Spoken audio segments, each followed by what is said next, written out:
Assalamualaikum warahmatullahi wabarakatuh. Halo semuanya, nama saya Kailanisa Aurelia dari kelas 11D. Di sini saya akan menjelaskan materi tentang konsep dasar ilmu ekonomi. Yang pertama yaitu sejarah ilmu ekonomi. Kata ekonomi berasal dari bahasa Yunani yaitu oikonomia. Jadi, oikonomia diartikan sebagai aturan atau manajemen dalam rumah tangga. Lalu ada pengertian ilmu ekonomi. Pengertian ilmu ekonomi adalah ilmu pengetahuan yang mempelajari tentang semua kegiatan yang digunakan untuk memenuhi kebutuhan hidup manusia dengan memanfaatkan sumber daya tertentu, baik berupa barang atau jasa.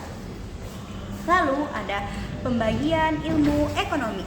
Yang pertama, ilmu ekonomi deskriptif. Ilmu ekonomi deskriptif adalah cabang ilmu ekonomi yang menggambarkan dan menjelaskan kondisi ekonomi suatu wilayah atau masyarakat berdasarkan data dan fakta yang ada. Yang kedua, ilmu ekonomi terapan. Ilmu ekonomi terapan adalah cabang ilmu ekonomi yang berfokus pada penerapan teori dan konsep ekonomi dalam situasi nyata dan konsep praktis.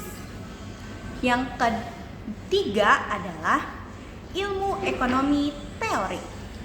Ilmu ekonomi teori adalah cabang ilmu ekonomi yang berfokus pada penyusunan model dan analisis untuk menjelaskan perilaku sistem perekonomian secara umum. Dalam perkembangannya, ilmu ekonomi ini dibagi menjadi dua. Yang pertama adalah ilmu ekonomi makro. Ilmu ekonomi makro adalah ilmu yang membahas kegiatan perekonomian secara makro atau menyeluruh dengan analisis global. Tujuannya adalah menjaga stabilitas nilai tukar secara memeratakan pendapatan. Yang kedua adalah teori ekonomi makro. Teori ekonomi makro yaitu teori yang membahas tentang kegiatan perekonomian secara mikro dengan ruang lingkup yang lebih kecil. Lalu adalah pembagian ilmu ekonomi secara fundamental dan historis. Yang pertama adalah ilmu ekonomi positif. Ilmu ekonomi positif hanya membahas deskriptif mengenai fakta situasi dan hubungan yang terjadi dalam ekonomi. Ilmu ekonomi positif atau bebas nilai hanya menjelaskan apa yang terjadi jika harga itu naik atau turun. Yang kedua, ilmu ekonomi normatif. Ilmu ekonomi normatif membahas pertimbangan-pertimbangan nilai etika dan beranggapan bahwa ilmu ekonomi harus melibatkan diri dalam jawaban atas masalah apa yang seharusnya terjadi. Lalu yang berikutnya adalah macam-macam kelangkaan. Yang pertama yaitu kelangkaan sumber daya alam. Kelangkaan sumber daya alam terjadi karena ketersediaan sumber daya dalam alam yang dibutuhkan untuk memenuhi kebutuhan manusia tidak mencukupi. Contoh dari kelangkaan sumber daya alam adalah kelangkaan bahan bakar fosil seperti minyak dan gas, dan kelangkaan air bersih serta kelangkaan lahan pertanian yang subur. Yang kedua adalah kelangkaan sumber daya manusia. Kelangkaan sumber daya manusia terjadi ketika tenaga kerja atau keahlian manusia tidak mencukupi untuk memenuhi kebutuhan masyarakat atau industri. Contoh dari kelangkaan manusia adalah terjadinya kekurangan tenaga kerja pada suatu perusahaan. Lalu yang ketiga adalah kelangkaan sumber daya entrepreneurship. Kelangkaan sumber daya ini dapat diartikan sedikitnya jumlah pengusaha atau kewirausahaan dalam sebuah negara. Faktor penyebab dari kelangkaan sumber daya ini adalah karena terbatasnya kemampuan manusia dan kurangnya ahli di bidang kewirausahaan.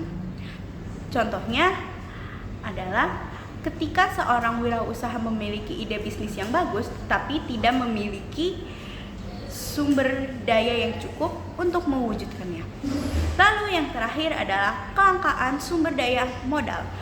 Modal adalah segala hal yang digunakan untuk menghasilkan barang dan jasa.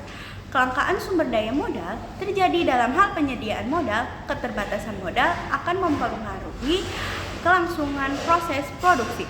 Contoh dari kelangkaan sumber daya modal adalah kelangkaan alat-alat produksi, modal finansial yang tidak mencukupi, dan investasi yang sangat kurang. Lalu selain ada macam-macam kelangkaan, yang ini adalah skala prioritas.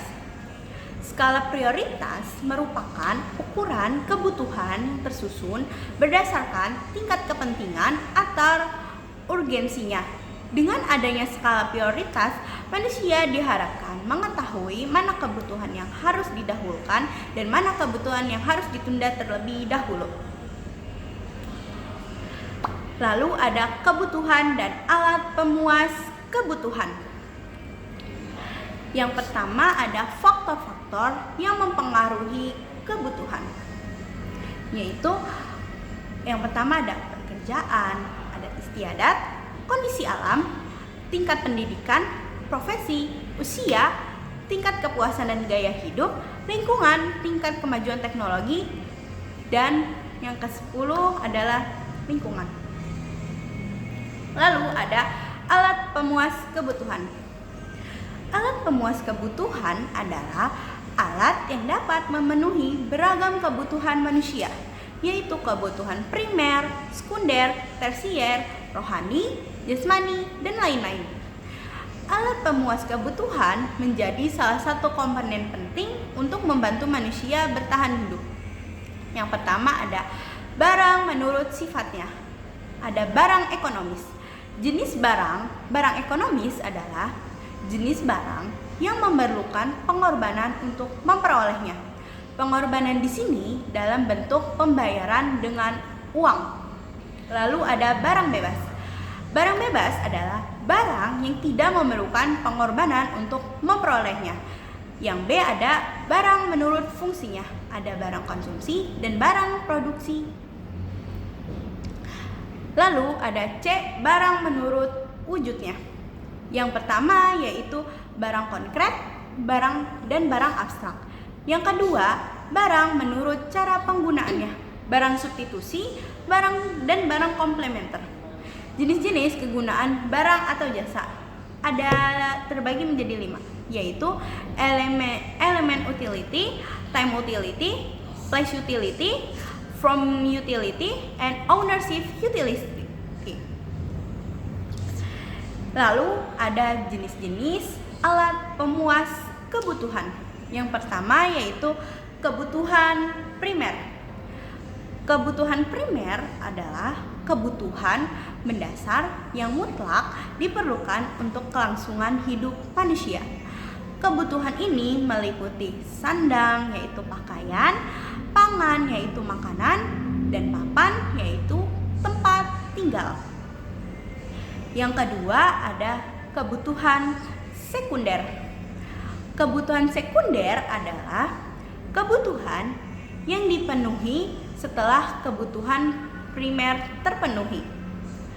Kebutuhan ini bertujuan untuk meningkatkan kualitas hidup seperti transportasi pribadi, alat komunikasi, peralatan rumah tangga, dan hiburan. Lalu yang terakhir adalah kebutuhan tersier.